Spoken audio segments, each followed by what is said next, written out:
Three simple mindset shifts helped me go from someone who is struggling financially to becoming someone who is much better and has actually built a decent amount of wealth. All right.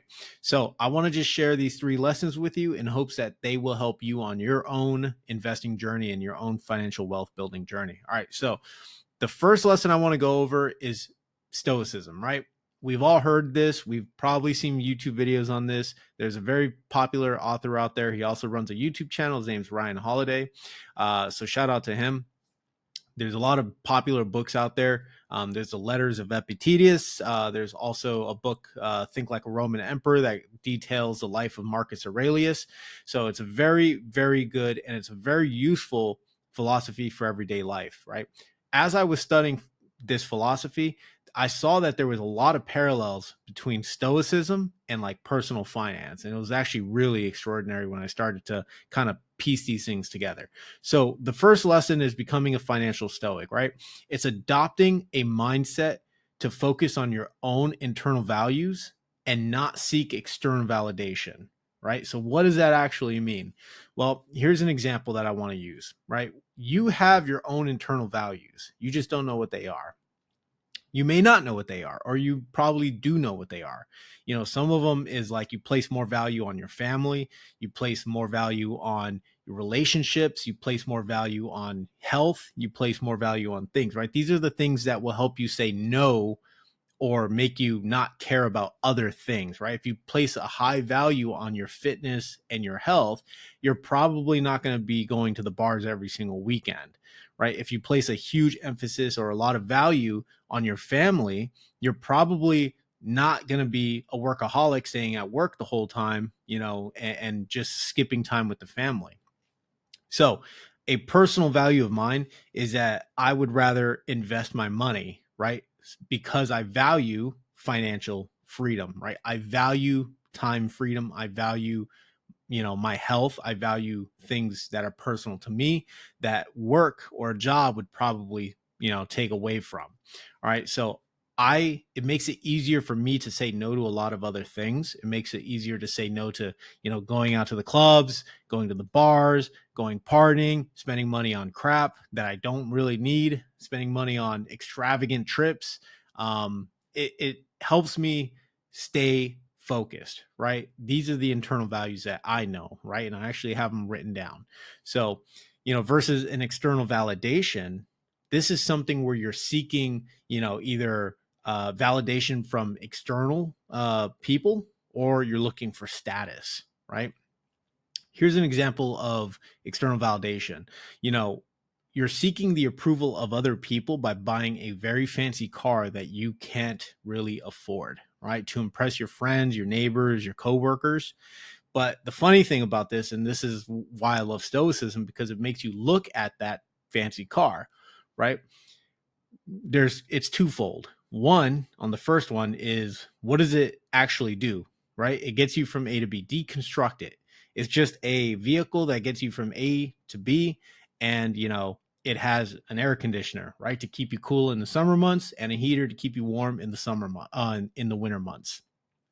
That's it. That's basically it.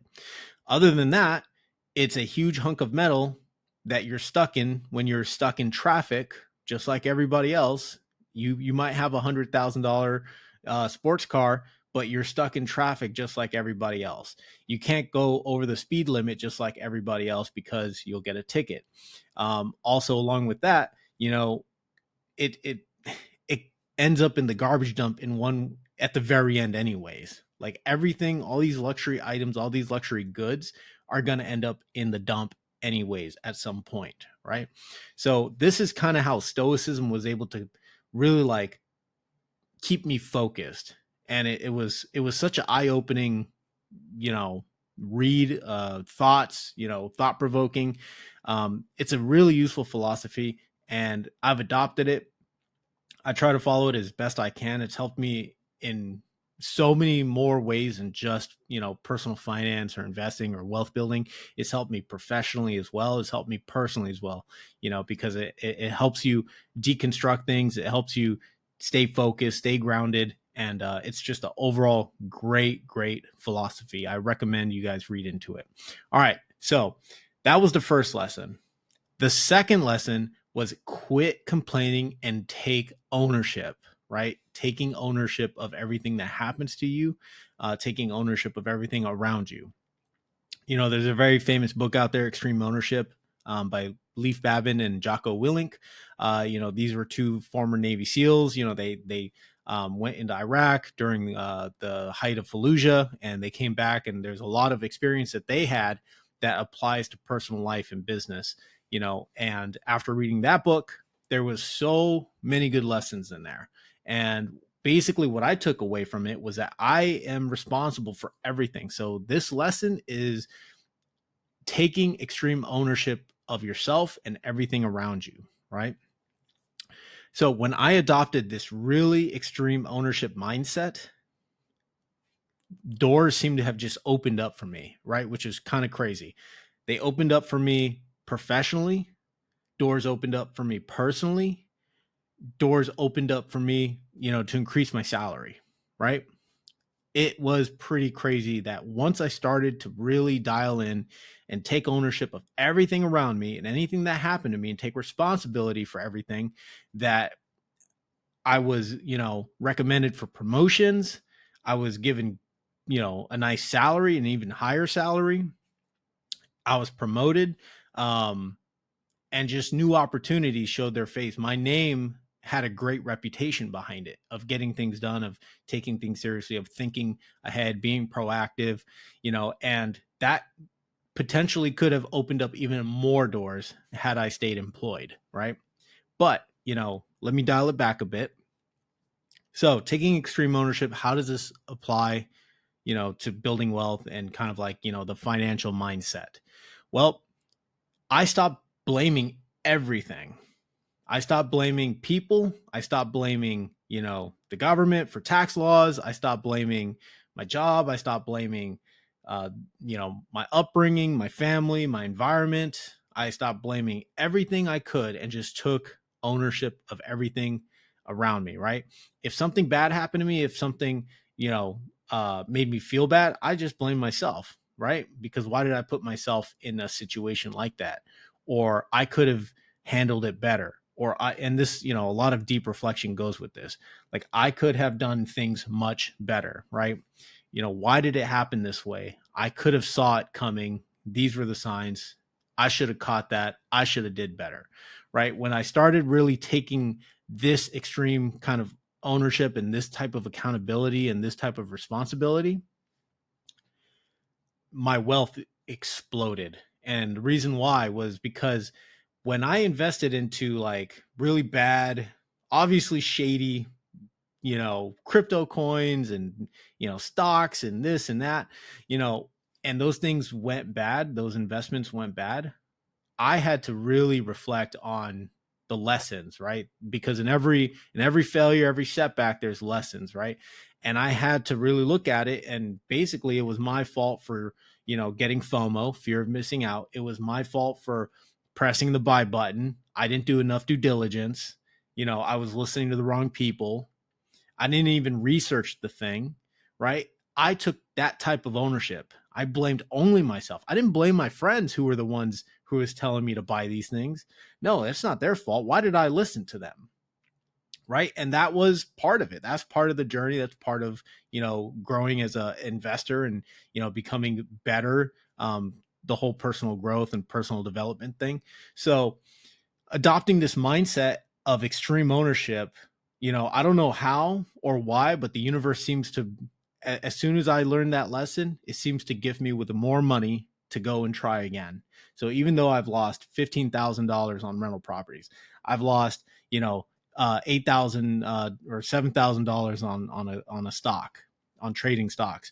I've lost $10,000 trying to trade crypto and, you know, buy coins and this and that, all my fault. But for some reason, the universe always came back and said, well, here's an extra, you know, here's some extra money. Don't mess up this time. I don't know how, I don't know why, but it always seemed to work out. So I'm here to share that lesson with you, that you need to take extreme accountability, extreme ownership of yourself and everything that happens to you and everything around you. All right. My last and final lesson that I learned was saving money is not enough to build wealth. All right. Saving money is not enough to build wealth. All right. Uh, and this was part of my upbringing.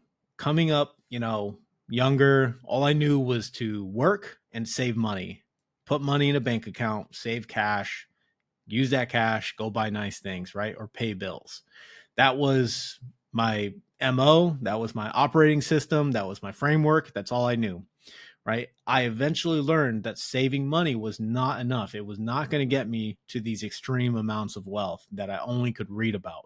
People becoming millionaires, people building, their wealth over time, people investing in things and eventually becoming rich over time, right? I thought you had to save money. I didn't know what investing was, right? So that's when I went down this whole personal finance investing rabbit hole, and this is when I learned all of this stuff, right? You need to invest your money in growth assets or assets that will pay you cash. There's no other way around this. Investing into a high yield savings account at 5%, it's not going to help you get rich anytime soon, right? You're going to need a substantial amount of money in one of those types of accounts, in CDs or a high yield savings account, to make any type of traction, right? To get any type of momentum. You would need a huge sum of cash. And I'm talking like in the million, right? A $50,000, uh, a $50,000 balance in, a high yield savings account will probably give you $500 a year, right? And CDs, and you can do CD ladders and all this other type of stuff. You're still not gonna get rich off this stuff. You need to buy assets that are growth oriented, technology, ETFs, stocks. You can buy real estate. You can buy ETFs. You can buy anything that is going to grow for you, right? These are the growth assets. But yes, saving is not going to get you wealthy, right? Unless, again, you're saving for a down payment on a property, on a rental property, right? Maybe that would be the exception to the rule. But yeah, money in a bank account is, what I've been told, is just dead money, right? It's not doing anything for you. If you have money stashed under your pillow or under your mattress in a sock, it's definitely not doing anything for you. So you need to invest to build wealth. There is no way around that. You need to invest in assets that grow, and assets that compound over time. All right. So these are the 3 lessons. Summarized real quick is, adopting a financial stoic mindset. That's the first lesson. The second lesson is quit complaining and take full responsibility. Extreme Ownership. It's a really good book. I recommend it, by Jocko Willink and Leif Babin.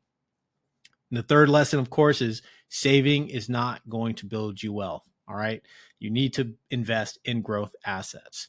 So hope you guys enjoyed that video. I will see you guys in the next video.